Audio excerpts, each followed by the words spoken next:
Subscribe to our YouTube channel and press the bell icon to get the latest updates. Shri Krishna भगवान द्वारका में रानी सत्यभामा के साथ सिंहासन पर विराजमान थे। उनके पास ही गरुड़ और सुदर्शन चक्र भी बैठे थे। बातों ही बातों में रानी सत्यभामा ने श्री कृष्ण से पूछा, हे प्रभु, आपने त्रेता युग में राम के रूप में अवतार लिया था। सीता आपकी पत्नी थी, क्या वे मुझसे भी ज़्यादा सुंदर थी? कृष्ण समझ गए कि सत्यभामा को अपने रूप का अभिमान हो गया है। तभी गरुड़ ने कहा कि भगवान, क्या दुनिया में मुझसे भी ज़्यादा तेज गति से कोई उड़ सकता है क्या?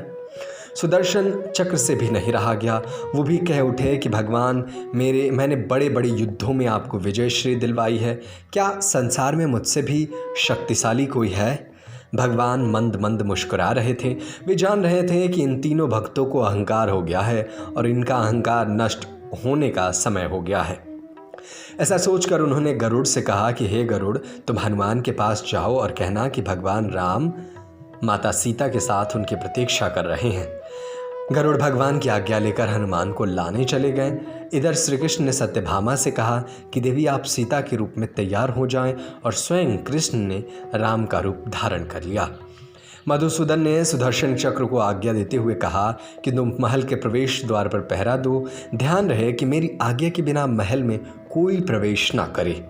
भगवान की आज्ञा पाकर चक्र महल के प्रवेश द्वार पर तैनात हो गए।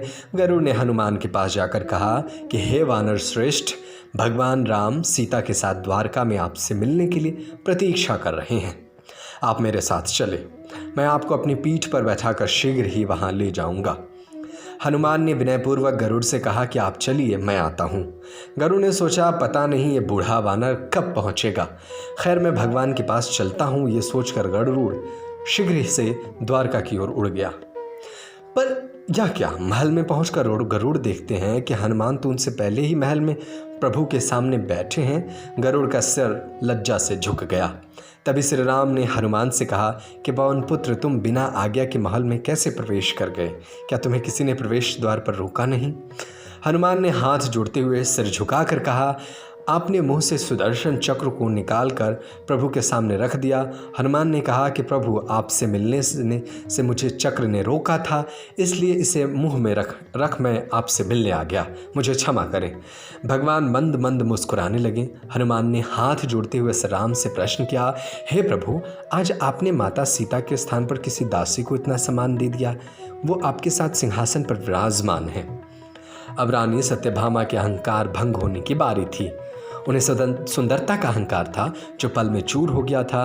रानी सत्यभामा, सुदर्शन चक्र, गरुड़, तीनों का गर्व चूर चूर हो गया था। तीनों भगवान की लीला समझ रहे थे। तीनों की आंखों से आंसू बहने लगे और भगवान के चरणों में झुक गए। Subscribe to our YouTube channel and press the bell icon to get the latest updates.